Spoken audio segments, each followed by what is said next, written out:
নমস্কার, সুপ্রভাত। আমি আপনাদের প্রবীর বিশ্বাস। দেখতে শুরু করেছেন এনকে ডিজিটালের সকালের সম্প্রচার থার্ড আই। আপনাদের অনেকেরই মনে থাকবে নিশ্চয়ই যে অপারেশন সানশাইনের কথা। বাম আমলে হকার উচ্ছেদ নিয়ে শহুরে বাবুদের আদিক্ষেতা ছিল দেখবার মতো। আবার মুখ্যমন্ত্রী শুভেন্দু অধিকারীর ইচ্ছে এবং মদতে সরকার শহরের ফুটপাত দখলমুক্ত করবার একটা অভিযান শুরু করেছে।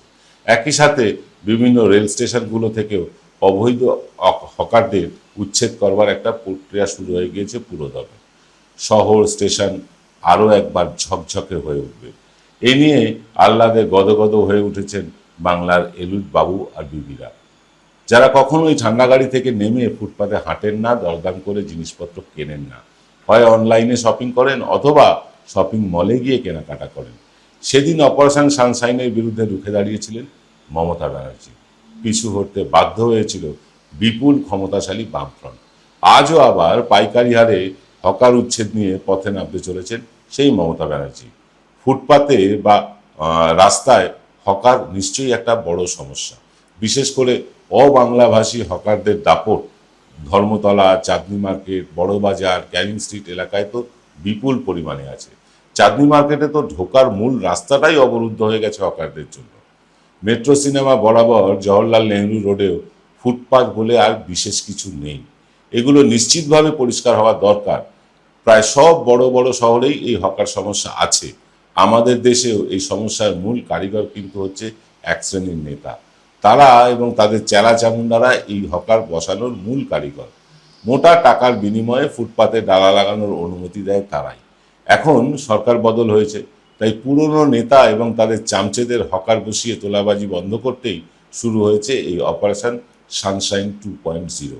সেদিন মমতা ব্যানার্জির দাবি ছিল পুনর্বাসন না দিয়ে হকার উচ্ছেদ চলবে না।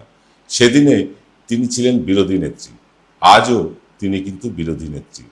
আজও তার একই দাবি, পুনর্বাসন দিয়ে যত খুশি হকার তোলো। সম্ভবত এই স্ট্যান্ডেই আবার পুরনো মমতা ব্যানার্জিকে আমরা দেখতে পাবো। তিনি মনে করিয়ে দিতে চলেছেন সেই লড়াকু বিরোধী নেত্রী মমতা ব্যানার্জিকে। এবার হয়তো শুভেন্দু অধিকারী টের পেতে চলেছেন মমতা বন্দ্যোপাধ্যায় কাহারে কয়। ক্ষমতা পেলেই আগে গরিবের পেটে লাথি মারার এই ফ্যাসিস্ট প্রচেষ্টা থেকে সরকারকে এবার সরতেই হবে। সারা দেশে কোনো সরকারের মুরদ নেই কর্মসংস্থান করে দেওয়া। চাকরি নেই, বাকরি নেই, প্রোডাকশন বা উৎপাদন প্রায় নেই বললেই চলে। কলকারখানা নতুন করে তো হচ্ছেই না, পুরনো কলকারখানাগুলো বন্ধ হয়ে যাচ্ছে। সেখানে সাধারণ মানুষের জীবন ধারণের জন্য যদি কেউ হকারি করে, তাদেরকে বুলডোজার দিয়ে তুলে দিতে হবে বিকল্প ব্যবস্থা না করে। এ কেমন ব্যবস্থা?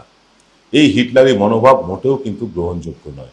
যে ভুল সেদিন জ্যোতি বসু, বুদ্ধদেব ভট্টাচার্য, সুভাষ চক্রবর্তীরা ক্ষমতার দম্ভে করেছিলেন, একই ভুল শুভেন্দু অধিকারীরা করে চলেছেন। নগর সভ্যতার উন্নয়ন মানে কি শুধু high-rise building, flyover, metro rail, চকচকে ফুটপাত? জীবন জীবিকার উন্নয়নকে বুলডোজার দিয়ে পিষে কোনো জনপদের উন্নয়ন করা সম্ভব হয়েছে? মানুষের পেটে দানা পানি না থাকলে সাজানো শহর দিয়ে কি জল খাবো আমরা? যে হকারদের ওপরে বুলডোজার চালানো হচ্ছে, তাদের পরিবারগুলো চলবে কি করে? এটাও কি সরকার ভেবে দেখবে না? এটাও কি সরকারের ভেবে দেখার বিষয় নয়? এই মানুষগুলো রুটি রুজি হারালে তারা তো চুরি, ছিনতাই, পকেটমারি করবে এবং ধরা পড়লে গণধোলাই দিয়ে হাতের সুখ মেটাবে এলিট বাবুরা। পুলিশ তো ইতিমধ্যেই তাদের ডান্ডার যথেচ্ছ ব্যবহার শুরু করেই দিয়েছে। তাহলে কি শহরাঞ্চল শুধু বড় লোকদের জন্যই রয়ে যাবে?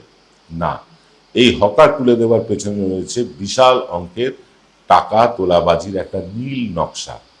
আর সে কথাই বলতে আসছি ছোট্ট একটা বিরতির পর। জয়গুরু রত্নভান্ডার জ্যোতিষ সীমা। এখানে গোল্ড মেডেলিস্ট জ্যোতিষী বসেন। হাই কোয়ালিটির আসল গ্রহরত্ন সবচেয়ে কম দামে এখানে পাওয়া যায়। স্থান বেলঘড়িয়া, রানী পার্ক, বটতলা, 2 নম্বর রেলগেটের নিকটে। 9681345722 এবং 9007778922।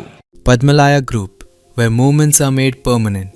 One of the most premium and trusted real estate company of Kolkata, carrying legacies since 1982. Quality, honesty, trust. Padmalaya Group. Call 983-00-48333.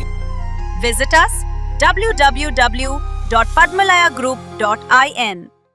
ফিরে এলাম বিরতির পর। আপনারা দেখছেন এনকে ডিজিটালের সকালের অনুষ্ঠান থার্ড আই। আমরা হকার উচ্ছেদ নিয়ে আলোচনা করছি। দেখুন, হকার উচ্ছেদ আসলে একটা আই ওয়াশ। এতে যেমন এগিয়ে রাখা চ্যানেলের সাবাসী পাওয়া যাবে, এলিট বাবু বিবিরা তাদের সান্ধ্য পানাহারে সরকারের প্রশংসায় পঞ্চমুখ হবেন, তেমনি এক শ্রেণীর নতুন নেতা গজিয়ে উঠবে, হাত কচলাতে শুরু করে দেবে তারা যে নতুন হকার বসিয়ে কোটি কোটি টাকা তোলা যাবে।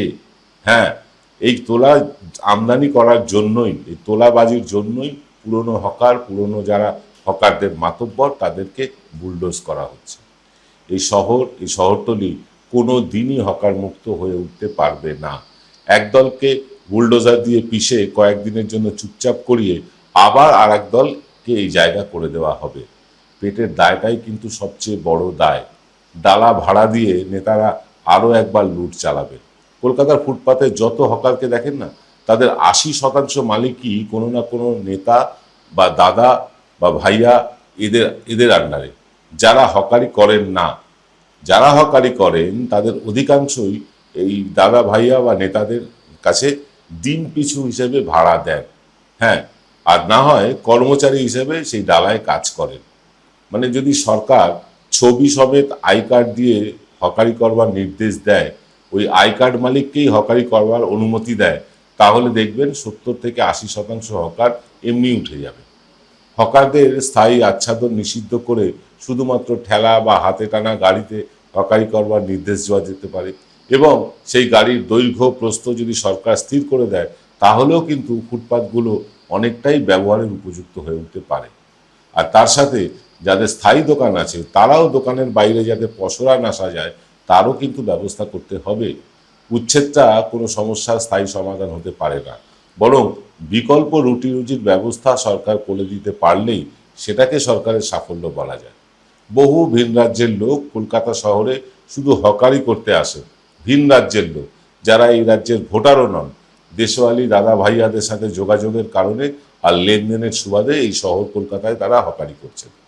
তাদের সমূলে উচ্ছেদ করে বাঙালি বেকারদের সুযোগ করে দিতে পারাটাই সরকারের সবকা বিকাশ সবকা সাথ দেওয়া হবে। কিন্তু বিপুল ভোট পেয়ে ক্ষমতায় আসীন হওয়া এই সরকারের মতিগতি দেখে আদৌ মনে হচ্ছে না যে তারা বাংলার ভালোটা চান, বাঙালির ভালো চান। এখন তারা ব্যস্ত গ্যালারি শো করতে, সস্তায় হাততালি কুড়োতে, বিশেষত হিন্দু এলিট বাবুদের বাহবা পেতে কিছু আত্মঘাতী এমন সিদ্ধান্ত নিচ্ছেন, যার জন্য আগামী দিনে তাদের পস্তাতে হবে, হাত কামড়াতে হবে। মমতা ব্যানার্জি পথে নামলেই সেই ঠেলা সামাল দিতে পুলিশকে এগিয়ে দেবে সরকার।